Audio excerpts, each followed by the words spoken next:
एक चींटी शक्कर के ढेर में रहा करती थी और एक चींटी नमक के ढेर में रहा करती थी। दोनों सगी बहन थी, दोनों सगी बहन थी। एक चींटी नमक के ढेर में रहती थी, नमक खाती थी, और एक शक्कर के ढेर में। एक दिन शक्कर खाने वाली चींटी नमक खाने वाली चींटी के घर चली गई, चलो अपनी बहन से मिलके आऊं।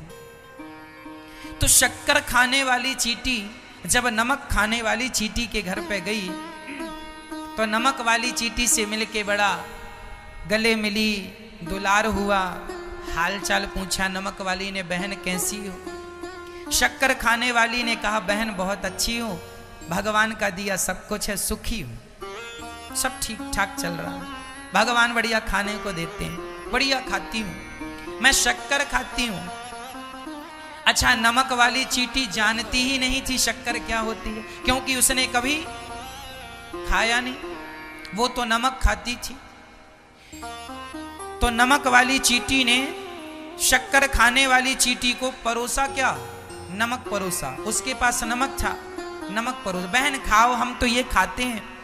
और जब शक्कर वाली चींटी ने नमक खाया, वो मीठा खाती थी और नमक खारा खारा, थू थू थू थू थू थू, पर उसने बोला कुछ नहीं, क्योंकि सबकी अपनी अपनी स्थितियां हैं। कोई हलवा पूड़ी खाता है, कोई बासी रोटी खाता है। तो बासी रोटी खाने वाले को देख के हमें हंसना तो नहीं चाहिए कि तुम बासी रोटी खाते हो, सबकी अपनी अपनी मजबूरियां हैं, हंसना नहीं चाहिए। तो शक्कर वाली चींटी बड़ी समझदार थी, उसने कुछ बोला नहीं और उसने अपनी बहन को निमंत्रण दिया, बहन कभी हमारे घर आओ। एक दिन नमक वाली चींटी ने प्लान बनाया कि चलो हम अपनी बहन से मिलने जाते हैं, पर नमक वाली चींटी बड़ी होशियार थी, उसको लगा यदि हम अपनी बहन से मिलने गए, उसने कहा था हम शक्कर खाते हैं, पता नहीं वो शक्कर जाने कैसी होती होगी, हमारे नमक से अच्छी होती है कि नहीं, पता नहीं हमें अच्छी लगती है कि नहीं। एक काम करो, अपना थोड़ा सा नमक लेके ही चलो, भूख लगी तो खा सकते हैं। तो नमक वाली चींटी जब गई तो अपने मुंह में नमक का ढेला दबा के ले गई, यहां किनारे पे, यहां दबा लिया, नमक लेकर गई और शक्कर खाने वाली चींटी के पास पहुंच गई। शक्कर वाली ने गले लगाया, बहन कैसी हो, बड़े दिनों में आई हो, बैठो, सब हालचाल अच्छा, सब कुशल मंगल है, जरा बैठो। पानी पिलाया, अब परोस दिया शक्कर, ले बहन शक्कर खाओ।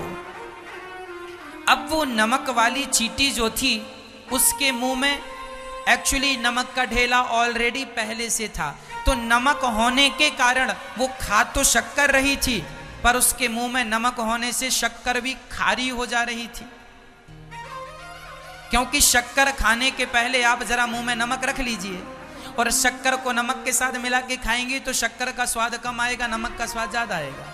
आप प्रैक्टिकल कर सकते हैं। उसके मुख में नमक था और वो शक्कर खाए, 10 मिनट से शक्कर खा रही थी। तो शक्कर वाली चींटी ने पूछ लिया, बहन ये बताओ शक्कर कैसी लगी? तो नमक वाली ने कहा, बहन कैसी भी नहीं लगी, जैसे रोज लगती थी वैसी लग रही है। अब शक्कर वाली ने कहा, राम राम, ये शक्कर के ढेर पे बैठ के कुछ गड़बड़ है, बहन अपना मुंह खोलो। जब मुंह खोला तो उसके मुंह में इतना बड़ा नमक का ढेला, अरे इसे गिरा, उसे हटाया, और जब हटा करके शक्कर खाया तो वो नमक वाली तो नमक भूल के शक्कर की दीवानी बन गई। वाह इतनी बढ़िया, हमने तो पहली बार खाई है, कभी खाया नहीं, तुम इतना बढ़िया खाती हो बताया नहीं। शक्कर वाली ने कहा, 10 मिनट से तुम खा रही थी लेकिन तुम्हारे मुंह में नमक था। उसी तरह वो नमक वाली चींटी और कोई नहीं है, हम सभी वो नमक की चींटियां। आप लोग बैठे हैं शक्कर के ढेर में, जो कथा सुन रहे हैं आप लोग, जो वृंदावन धाम में बैठे हैं आप लोग, ये शक्कर का ढेर है। शक्कर के ढेर में बैठकर आप खा तो शक्कर रहे हैं, लेकिन शक्कर का स्वाद नहीं मिल रहा, क्योंकि आपके मुंह में ऑलरेडी पहले से नमक दबा है। ये नमक क्या है? बेटा बेटी की मोह ममता, धन दौलत पद प्रतिष्ठा की तुम्हारी ये जो मोह ममता है ना, बेटी ठीक हो, वो ठीक है, तुम ठीक रहो यहां। हाँ, सब कुशल है वहां, तुम अपना ध्यान रखो। ये जो तुम्हारा नमक का ढेला मुंह में तुमने इतना बड़ा दबा रखा है ना, इसे हटा दो। यदि ये नमक का ढेला तुम्हारी मोह ममता, तेरा मेरा, ये तेरा ये मेरा, अरे वृंदावन में आए हो, केवल भगवान पर मन लगाओ, केवल बिहारी जी के चरणों का चिंतन करो, घर में बैठ के भी बिहारी जी के चरणों का चिंतन करो। हाँ, और आप जो घर में बैठ के सुन रहे हैं, आप लोग भी जो नमक का ढेला रखे हैं, ये तेरा ये मेरा, ये मेरी बेटी, ये मेरा बेटा, ये मेरा, ये सब हटा दो। और एक बात याद रखो, मेरे तो गिरधर गोपाल दूसरो ना कोई। जब ये समझ में आ जाएगा तो फिर शक्कर का स्वाद मिलेगा। ये नमक का ढेला गिरा दो जल्दी से, भूल जाओ सब कुछ, याद ना रखो। पर विडंबना ऐसी है कि बुढ़ापे में भगवान थोड़ा थोड़ा सब भुलाने लगते हैं तो आदमी च्यवनप्राश खाना शुरू कर देता। अरे भगवान चाह रहे हैं कि तुम सब भूल जाओ, इसीलिए तुम्हारा दिमाग खिसकने लगा थोड़ा थोड़ा। बुढ़ापे में आदमी खिसक जाता है। भगवान कहते हैं कि तुम इसलिए खिसका देते हैं भगवान, ताकि तुम्हारे मन से बेटा बेटी की मोह ममता निकल जाए। लेकिन आदमी और च्यवनप्राश खा खा के और अटैच होता जाता, मेरा बेटा मेरी बेटी, छोड़ता नहीं है। जितना ज़्यादा आदमी उम्र में बढ़ता जाता, मैंने सुना है, मेरा अनुभव है जीवन का, रिसर्च है मेरी, कि आदमी की आयु जितनी बढ़ती है वह मोह माया में उतना ही उलझता जाता है। क्या ये सही है? हाँ या ना?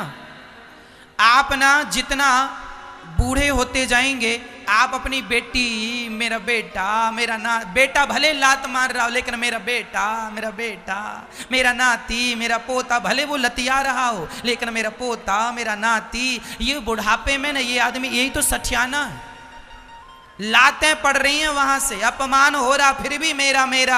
अरे ये मेरे नहीं है, मेरे तो गिरधर गोपाल दूसरो ना कोई। जो तुम्हारा है उसे अपना कहते नहीं हो, जो तुम्हारे हैं नहीं उनके पीछे मरे जा रहे हो। ये तुम्हारा नहीं है। कब समझोगे इतनी सी बात? इतनी सी बात ही समझाने के लिए मैंने ये